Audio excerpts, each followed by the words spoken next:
शिवजी और सती माता के विवाह की कथा। दक्ष प्रजापति की कई पुत्रियां थीं। सभी पुत्रियां गुणवती थीं। फिर भी दक्ष के मन में संतोष नहीं था। वह चाहते थे उनके घर में एक ऐसी पुत्री का जन्म हो जो सर्वशक्ति संपन्न हो एवं सर्वविजयनी हो। जिसके कारण दक्ष एक ऐसी ही पुत्री के लिए तप करने लगे। तप करते करते अधिक दिन बीत गए तो भगवती आद्या ने प्रकट होकर कहा, मैं तुम्हारे तप से प्रसन्न हूँ।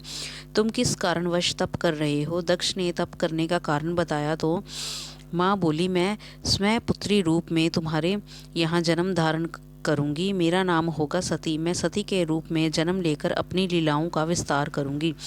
फलत भगवती आद्या ने सती रूप में दक्ष के यहाँ जन्म लिया। सती दक्ष की सभी पुत्रियों में सबसे अलौकिक थी।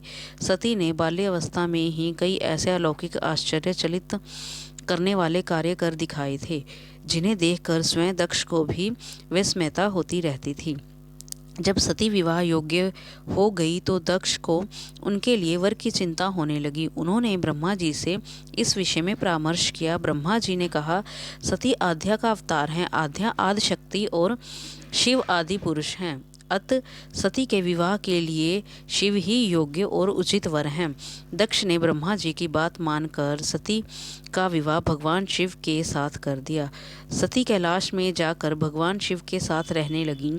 भगवान शिव के दक्ष के दामाद थे, किंतु एक ऐसी घटना घटित हो गई जिसके कारण दक्ष के हृदय में भगवान शिव के प्रति वैर और विरोध भाव पैदा हो गया। एक बार देवलोक में ब्रह्मा जी ने धर्म के निरूपण के लिए एक सभा का आयोजन किया था। सभी बड़े बड़े देवता सभा में एकत्रित हो गए थे।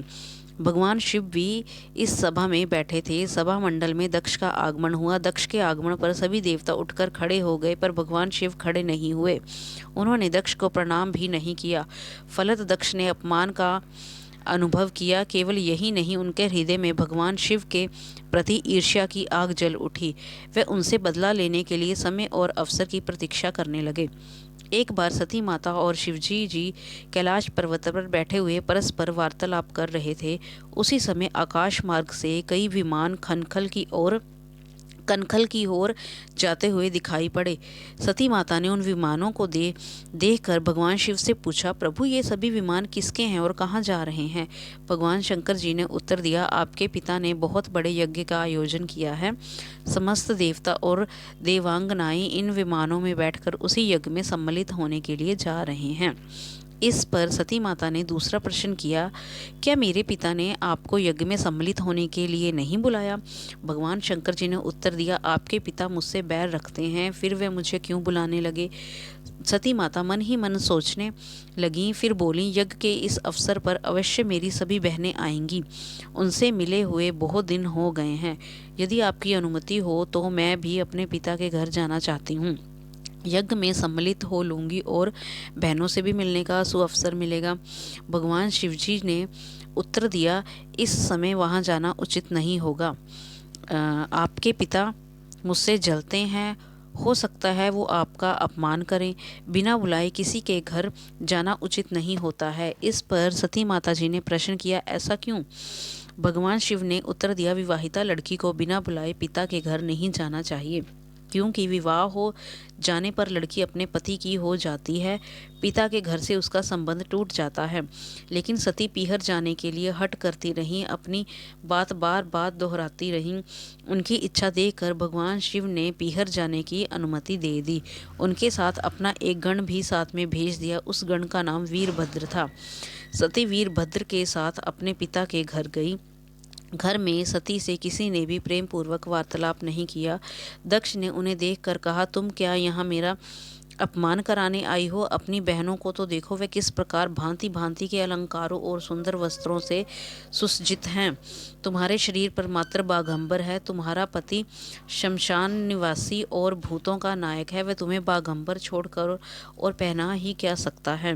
दक्ष के कथन से सती के हृदय में पश्चाताप का सागर उमड़ पड़ा। वह सोचने लगी, उन्होंने यहाँ आकर अच्छा नहीं किया। भगवान ठीक ही कह रहे थे, बिना बुलाए पिता के घर भी नहीं जाना चाहिए। पर अब क्या हो सकता है, अब तो आ ही गई हूँ। पिता के कटु और अपमानजनक शब्द सुनकर सती मौन रही। वह उस यज्ञ मंडल में गई जहाँ सभी देवता और ऋषि मुनि बैठे थे तथा यज्ञ कुंड में धू धू करती जलती हुई अग्नि में आहुतियां डाली जा रही थी। सती ने यज्ञ मंडप में सभी देवताओं के तो भाग देखे, किंतु भगवान शिव का भाग नहीं देखा। वह भगवान शिव का भाग ना देखकर अपने पिता से बोली, पितृश्रेष्ठ, जग में तो सबके भाग दिखाई पड़ रहे हैं, किंतु कैलाशपति का भाग नहीं है। आपने उनका भाग क्यों नहीं रखा?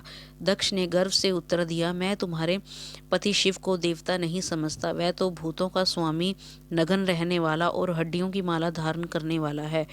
वह देवताओं की पंक्ति में बैठने योग्य नहीं है। उसे कौन भाग देगा? सती ने नेत्र लाल हो उठे सती माता जी के नेत्र लाल हो उठे। उनकी भौहें कुटिल हो गईं। उनका मुखमंडल प्रलय के सूर्य की भांति तेजोदीप्त हो उठा। उन्होंने पीड़ा से तिल मिलाते हुए कहा, ओ, मैं इन शब्दों को कैसे सुन रही हूँ? मुझे धिक्कार है देवताओं, तुम्हें भी धिक्कार है। तुम भी उन कैलाशपति के लिए इन शब्दों को कैसे सुन रहे हो, जो मंगल के प्रतीक हैं और जो क्षण मात्र में संपूर्ण सृष्टि को नाश करने की शक्ति रखते हैं। वह मेरे स्वामी हैं। नारी के लिए उसका पति ही स्वर्ग होता है। जो नारी अपने पति के लिए अपमानजनक शब्दों को सुनती है, उसे नरक में जाना पड़ता है। पृथ्वी सुनो, आकाश सुनो और देवताओं तुम भी सुनो। मेरे पिता ने मेरे स्वामी का अपमान किया है। मैं अब एक क्षण भी जीवित रहना नहीं चाहती। सती अपने कथन को समाप्त करती हुई यज्ञ के कुंड में कूद पड़ी। जलती हुई आहुतियों के साथ उनका शरीर भी जलने लगा। यज्ञ मंडप में खलबली पैदा हो गई। हाहाकार मच गया। देवता उठकर खड़े हो गए। वीरभद्र क्रोध से कांप उठे। वे उछल उछल कर यज्ञ का विध्वंस करने लगे। यज्ञ मंडप में भगदड़ मच गई। देवता और ऋषि मुनि भाग खड़े हुए। वीरभद्र ने देखते ही देखते दक्ष का मस्तक काटकर फेंक दिया। समाचार भगवान शिव के कानों में भी पड़ा। वे प्रचंड आंधी की भांति कनखल जा पहुंचे। सती के जले हुए शरीर को देखकर भगवान शिव ने अपने आप को भूल गए। सती के प्रेम और उनकी भक्ति ने शंकर के मन को व्याकुल कर दिया। उन शंकर के मन को व्याकुल कर दिया जिन्होंने काम पर भी विजय प्राप्त की थी और जो सारी सृष्टि को नष्ट करने की क्षमता रखते थे। वह सती के प्रेम में खो गए, बेसुध हो गए। भगवान शिव ने उन्मत्त की भांति सती के जले हुए शरीर को कंधे पर रख लिया। वह सभी दिशाओं में भ्रमण करने लगे। शिव और सती के इस अलौकिक प्रेम को देखकर पृथ्वी रुक गई, हवा रुक गई, जल का प्रवाह ठहर गया और रुक गई देवताओं की सांसें। सृष्टि व्याकुल हो उठी। सृष्टि के प्राणी पुकारने लगे, प्राहिमाम प्राहिमाम। भयानक संकट उपस्थित देखकर सृष्टि के पालक भगवान विष्णु आगे बढ़े। वह भगवान शिव की बेसुधी में अपने चक्र से सती माता जी के एक एक अंग को काट कर गिराने लगे। धरती पर 51 स्थानों में सती के अंग कट कर गिरे। जब सती माता के सारे अंग कट कर गिर गए तो भगवान शिव पुनः अपने आप में आए। जब वह अपने आप में आए तो पुनः सृष्टि के सारे कार्य चलने लगे। धरती पर जिन 51 स्थानों में सती माता जी के अंग कट कर गिरे थे, वही स्थान आज शक्ति के पीठ स्थान माने जाते हैं। आज भी उन स्थानों में सती माता जी का पूजन होता है और उपासना होती है। ओम नमः शिवाय।